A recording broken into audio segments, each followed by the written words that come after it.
Again, sometimes I read these questions, I wonder, is it even possible? And I always convince myself that no matter what they're asking, it's possible. And it's going to be possible with what you know. So they say, in the triangle ABC, that cosine B times cosine C is equal to cosine A. That's interesting to know. Then they said find the numerical value of cotangent B, cotangent C. So where would I start? I'm going to start going to the whiteboard. And as I do that, certainly I want to understand, what a triangle would look like, and then talk about some relationships I know about triangles.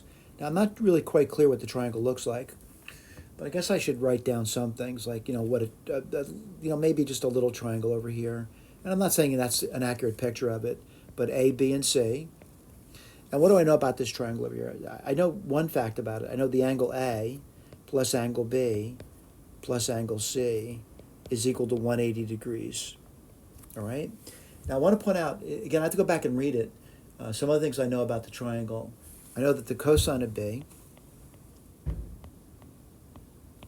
times the cosine of C is equal to the cosine of A. And what do I want to claim to you? What do they want to know? They want to know what the cotangent of B is times the cotangent of C. And these are things they want to know. I don't know the answer to that yet, but I do know there's a triangle. I know the angle A, the angle B, and the angle C would add together would be 180 degrees. And I'm told that the cosine of B times the cosine of C would equal the cosine of A. All right, so I'm going to try to work on this and see if I can figure out what's going on over here. And I notice the answer they have is in B and C's. So I'm going to write down what A is. So A would be 180 degrees minus B minus C. All right, that's what A is. So I'm gonna pop that in. I'm gonna take this and I'm gonna pop it in over here. Let's write this down. So cosine B, and I'm really trying to get rid of everything in B's and C's, by the way. And then cosine of C, and this can be the cosine of A, which is really 180 degrees minus B, minus C. All right, I want to point out, looking at this thing over here, and it's like, three things for now, but I know cosine of sums and differences, by the way. So I'm going to write a little differently. I'm going to write this right side as cosine of, I'm going to put 180 degrees minus B down. I'll put that little thing, like one angle, by the way, minus C. And I'm going to use my sum formulas for that, or just a difference formula at this point. And let me write that down. And let's see. I'm going to say cosine of 180 degrees minus B times the cosine, of C. And it's going to be plus the sine of 180 degrees minus B times the sine of C. All right? So really what I'm trying to do is get a relationship in just B and C. And then I'm hoping it's going to lead to this thing at some point. And get it to lead to that might be difficult. So what I'm going to do over here, I guess, I got to do some things, by the way. And there's some things maybe I can do pretty quickly, by the way. Like I think I could simplify this, and I think I could simplify this over here. All right? I just want to briefly go through it, but I am going to erase what I'm briefly going to go through.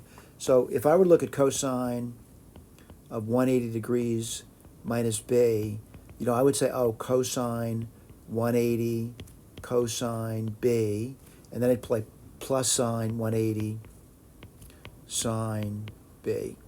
All right? What do I see there? Well, the cosine of 180, let me go draw a picture of that for you. Cosine looks like this over here. That would be minus 1, right? And the sine of 180 would just be 0. So this over here turns out to be pretty simple. It just turns out to be minus cosine B. I get cosine C here. All right? Let me get my eraser. I'm kind of done with that. And I'm going to do the other one now. And I'm seeing that sine 180 minus B. Let's write that down. So what's that going to be? Sine, again, we're doing this one now. We're doing sine of 180 degrees minus b. Well, that's going to equal sine 180 degrees cosine of b minus sine of 180 degrees cosine. I'm sorry, made a mistake there. I got to start thinking, right? It's sine of b cosine 180 degrees, right? Well, the sine of 180, we just discussed that, 0. And the cosine of 180 is minus 1, so that's just sine b, all right? So it's going to be plus sine b sine c. All right, I can get my eraser out, and I'm going to erase this, the chicken scratch over. I don't need it anymore.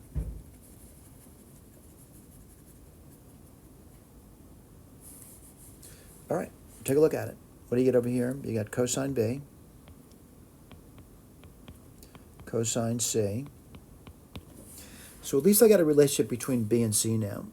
And I need that because I'm looking at this over here, and I want to get this thing to go to that if I can. So the first thing I notice is that, I could take these two, right? Just bring them to one side. What do you get? 2 cosine b cosine c.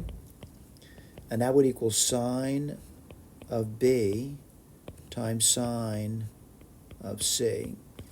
All right?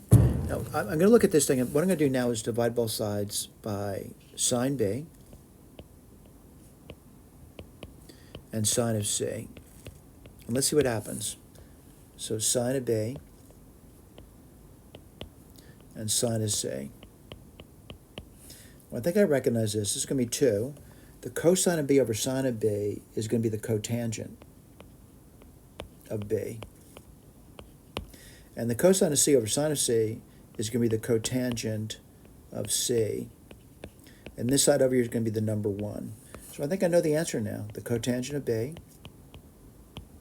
cotangent of c is equal to 1 over 2. That was our question. That's the answer. Thank you.